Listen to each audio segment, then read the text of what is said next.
So let's move on to the second relation. Second relation मेरा जो आएगा it will be for Helmholtz free energy. Denote करते हैं capital H से. अब सबसे पहले हेल्महोल्ट्ज फ्री एनर्जी है क्या?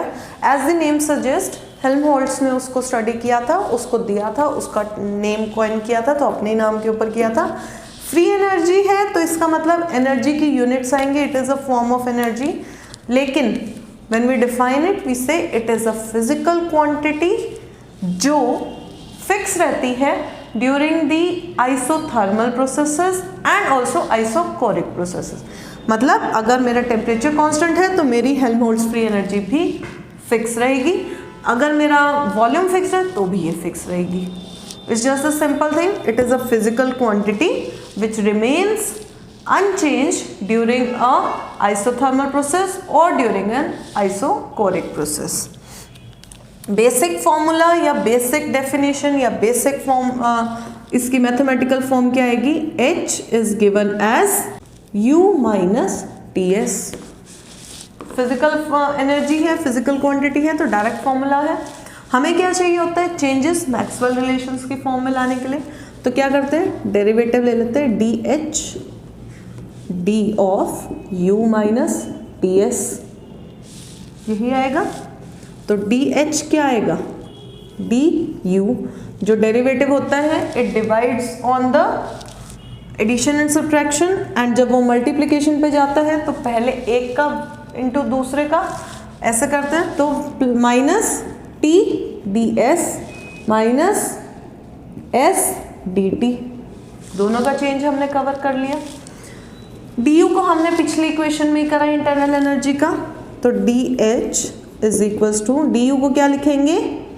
T ds minus of P dV minus T ds minus S dt. यही आएगा. T ds कैंसिल हो गया.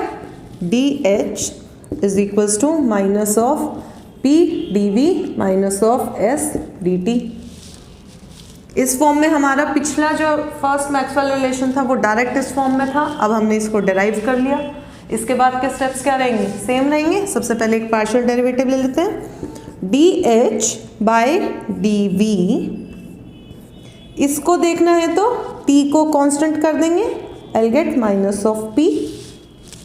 फिर dH बाय dt कीपिंग, इसको अलग लिखते हैं. सेकेंड dt लेना है तो v को कांस्टेंट करेंगे तो मेरे पास आएगा माइनस ऑफ s. अगेन जो मेरी हेल्महोल्ट्ज फ्री एनर्जी है it is also a perfect differential. तो I write being perfect differential d by d, दो हैं v और dt, d by dv of dH by dt should be equal to d by dt of dH by dv. दोनों derivatives यही वाले तो use करने हैं.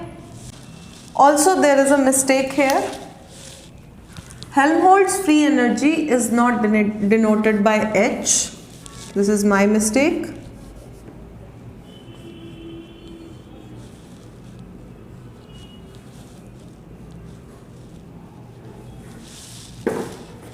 Helmholtz free energy is denoted by capital of F. तो हर जगह पे F रहेगा, ज़्यादा कोई चेंज आएगा नहीं.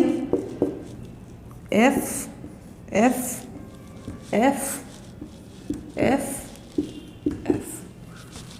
यहाँ तक करेक्ट है. कॉमन स्टेप्स हमने फॉलो करे हैं जो फर्स्ट मैक्सवेल रिलेशन में करे थे. अब dF बाई dt क्या है? Minus of S. तो I get d by dV minus of S. यहाँ पे क्या कांस्टेंट था? T is equals to d by dt of dF by dV at constant temperature minus of P. Correct है। यहाँ पर वॉल्यूम आ जाएगा, इसी में नेगेटिव साइन दोनों का कैंसल आउट हो जाएगा। रिजल्ट में क्या आएगा, ds by dt at constant, sorry not t but v at constant temperature is equals to dp by dt at constant volume. So this relation is my second Maxwell relation. Simple है, सिर्फ हमें इस form को इस form में लेके आना है, पार्शियल डेरिवेटिव्स निकालने हैं, दोनों को इक्वेट करना है, इधर पुट करेंगे तो मेरे पास सेकंड मैक्सवेल रिलेशन आ जाएगा। क्लियर है?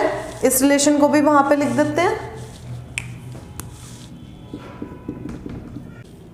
ds by dv at constant temperature is equals to dp by dt at constant volume.